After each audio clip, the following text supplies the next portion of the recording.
Hello everyone, কেমন আছো সবাই? দিনকে দিন যা গরম পড়ছে, বাপরে বাপ। আমি তো মনে হচ্ছে কোনদিন টুক করেই মরে যাব। তো তাতে কি, গরম পড়েছে বলে কি সাজবো না নাকি? হ্যাঁ, অবশ্যই সাজবো। তো আজকে আমি তোমাদের সাথে একটা মেকআপ লুক শেয়ার করছি, বার্থডে মেকআপ লুক। তার জন্য আমি এখানে পরে নিয়েছি একটা কমফোর্টেবল ওয়ান পিস। তো আমি এখানে মেকআপটাকে স্টার্ট করার আগে মুখের মধ্যে একটা কটনের কাপড়ে বরফ জড়িয়ে তারপর সেটাকে আমি ভালো করে ফেসে লাগিয়ে দিলাম। তার জন্য তোমাদের কি হবে, তোমাদের ফেসে মেকআপটা অনেকক্ষণ স্টে করবে। এবার আমি আমার মুখে লাগিয়ে নিয়েছি টোনার। তো যেহেতু গরমকাল, টোনারের পরে আমি এখানে লাগাচ্ছি হচ্ছে সানস্ক্রিন। আর এই গরমকালে প্রত্যেক 2 ঘন্টা অন্তর অন্তর কিন্তু তোমাদের সানস্ক্রিন লাগানো উচিত। আর শুধু বাইরে গেলেই নয়, বাড়িতে থাকলেও লাগানো উচিত। তারপর আমি এখানে লাগিয়ে নিয়েছি একটা রিকোটের প্রাইমার।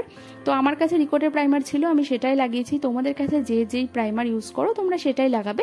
এরপর হচ্ছে ফাউন্ডেশন। দেখো, যতটা কম পরিমাণে সম্ভব ততটাই কম ফাউন্ডেশন নেওয়ার চেষ্টা করবে। বেশি বেশি ফাউন্ডেশন নিলেই যে তোমাদের মেকআপ বেশি বেশি সুন্দর হবে তা কিন্তু একদমই নয়। কম প্রোডাক্ট নিয়েও কিন্তু তোমরা নিজেকে সুন্দর করে সাজাতেই পারো। তো এখানে আমি অল্প একটু ফাউন্ডেশন নিয়ে সেটাকে দেখলে আমি পুরো মুখে ভালো করে ব্লেন্ড করে নিয়েছি।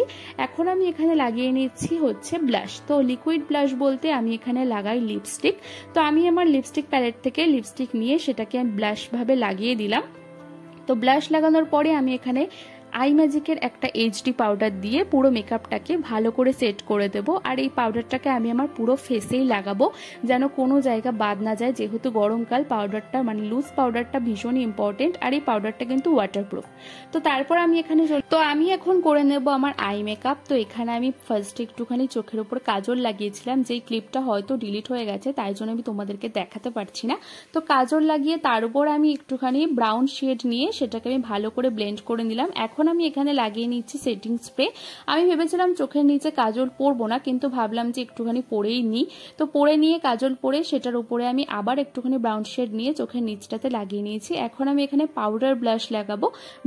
তো আমি এখানে ইউজ করেছি আই ম্যাজিকের ব্লাশ প্যালেট। তো তারপর আমি এখানে কন্ট্রোল লাগাবো। কন্ট্রোল বলতে আমার কাছে ছিল হচ্ছে আইশ্যাডো প্যালেট। তো আমি সেখান থেকে একটা ডার্ক ব্রাউন শেড নিয়ে সেটাকে আমি কন্ট্রোল হিসেবে লাগিয়ে দিয়েছিলাম, আর বেশ ভালোই হয়েছিল। আমি এটা ইউজ করি কন্ট্রোলের জন্য। এবার হচ্ছে সব থেকে সুন্দর পার্ট, যেটা হচ্ছে লিপস্টিক। যতক্ষণ না তোমরা লিপস্টিক পরবে ততক্ষণ কিন্তু মনে হবে যেন তোমার মেকআপে কোনো জানই নেই। লিপস্টিক পরার পরেই যেন মেকআপটা পুরো ফুলফিল লাগে, তাই না? তো আমি এখানে একটা অন্যরকম কায়দায় লিপস্টিক পরেছিলাম, যার জন্য আমি ডিফারেন্সটা একটু বুঝতে পারছিলাম। আমার লিপসটা একটুখানি ফোলা ফোলা লাগছিল। তো এখানে আমি তারপরে মাস্কারা লাগিয়ে নিলাম। মাস্কারা তো খুবই ইম্পর্টেন্ট একটা জিনিস, না হলে কিন্তু ফাউন্ডেশনের জন্য তোমাদের আইল্যাশগুলোর অন্যরকম কালার হয়ে যাবে। তো এখন আমার মেকআপ কমপ্লিট হয়ে গেছে। আমি এখানে হেয়ারটাকে ছেড়েই রেখেছিলাম, তোমরা চাইলে কার্ল করতে পারো, আমি আর করিনি। তো তোমরা কেমন লাগছে আমাকে অবশ্যই জানিও। ভিডিওটা ভালো লাগলে একটা লাইক করে দিও। দেখা হচ্ছে পরে ভিডিওতে।